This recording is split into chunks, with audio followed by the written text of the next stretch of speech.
3 pirâmides no meio da selva amazônica brasileira é uma das mais estranhas e misteriosas de que se tem notícia. No Brasil, o tema se tornou conhecido publicamente em 1979, quando algumas revistas emissoras de televisão publicaram matéria sobre a descoberta de 3 estruturas de forma piramidal, recobertas pela vegetação, que teriam sido avistadas de alguma distância por um grupo que realizava uma expedição à procura de vestígios de uma antiga civilização existente, numa região próxima à Serra do Gupira, no Alto Rio Negro. Após uma série de controvérsias, alguns especialistas afirmaram, mesmo sem terem visitado a região, que as fotos apresentadas mostravam apenas formações naturais, morros cobertos pela vegetação, com formatos que lembravam pirâmides. O fato é que o assunto morreu e nunca mais se ouviu qualquer publicação a esse respeito.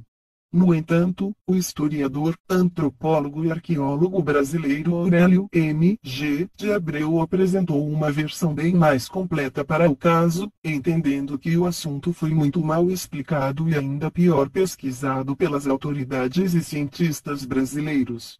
A história complicada começou em 1971, quando um piloto alemão que se encontrava em Manaus teve contato com um homem que dizia ser nativo da Amazônia, de uma região do interior, pertencente a uma tribo chamada Uga Nugulala, filho de pai alemão e mãe indígena, e que falava alemão correntemente.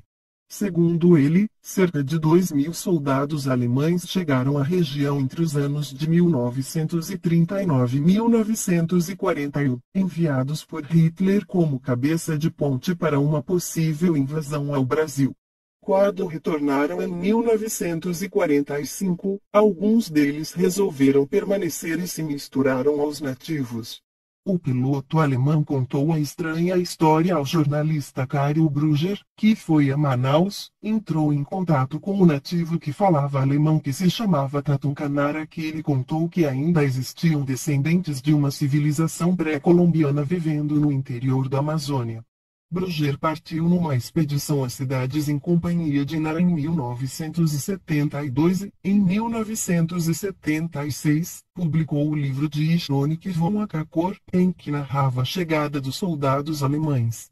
Disse que Hirsch von Daniken também resolveu pesquisar sobre o assunto e esteve em Manaus em 1977, também contatando Tatum Canara.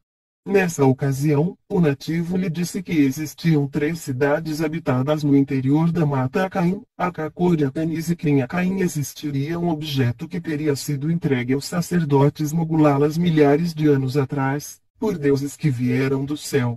Segundo a lenda ou tradição desse povo, esse objeto começaria a cantar quando chegasse o momento de os deuses retornarem à Terra, e que isso vinha ocorrendo ultimamente. O piloto que primeiro fizera o contato foi encarregado por Daniken de dirigir-se até Acaim e obter o suposto objeto, e para tal armou-se uma expedição que, por sua vez, teve de contar obrigatoriamente com um arqueólogo brasileiro, sendo escolhido Roldão Pires Brandão. Quando a expedição estava a 2 dias da suposta cidade de Acaim, foi forçada a retornar para dar assistência a Roldão, que levou um tiro no pé.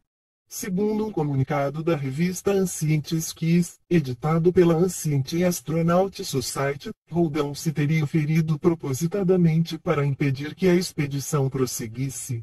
Disse que a informação sobre as pirâmides foi passada à imprensa pelo próprio Roldão, depois que soube de uma expedição inglesa que estaria tentando atingir a região partindo da Venezuela. O jornalista Cario Brugger retornou ao Brasil em 1981 e tentou realizar mais uma expedição com Tatum Canara e um cineasta, mas a viagem foi suspensa porque o nativo disse que não haveria nenhuma segurança em atravessar a região, abalada por tribos em pé de guerra. A imprensa brasileira também publicou matérias procurando desmentir os acontecimentos, insistindo em que o nativo Tatum Canara seria, na verdade, um ex-marinheiro alemão, neurótico de guerra, que teria inventado toda a história. No entanto, o jornalista Brugger conseguiu colher material na Alemanha Oriental, um filme que mostrava a partida do grupo de soldados rumo à América do Sul e sua chegada à Amazônia. E as fotos obtidas são reais, por maiores que sejam as divergências.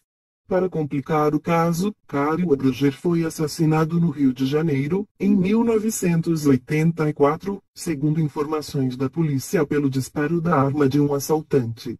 Esse assunto está ligado a uma série enorme de histórias que dizem respeito à possível existência de uma civilização pré-colombiana no Brasil, muito antes da chegada dos portugueses. Para alguns, como o próprio arqueólogo Aurélio de Abreu, não se pode descartar a possibilidade de que os maias tenham realizado uma série de viagens por mar e instalado algumas colônias na região. Para outros pesquisadores da área, uma civilização independente teria existido em vários pontos do Brasil, talvez muito mais antigas do que se supõe, e causa irritação em grande parte dos investigadores autônomos e também em muitos arqueólogos o fato de os estudos referentes a essas descobertas não serem levados adiante, como ocorre com a provável existência de ruínas de cidades antigas na região da Serra das Figuras e também da Serra do Roncador. E Paraúna. Alguns estudiosos, como Peregrino Vidal, entendem que houve uma colonização sumeriana na América, com alguns contingentes sendo trazidos do Egito para elaborar as construções na região.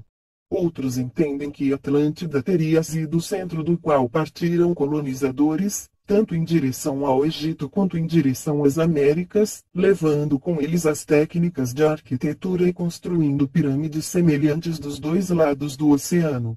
Outras linhas de pesquisa entendem ainda que Atlântida seria a própria América, o centro do qual se teria originado uma série de civilizações, inclusive a egípcia, e não é de estranhar que sejam encontradas pirâmides na região do Amazonas.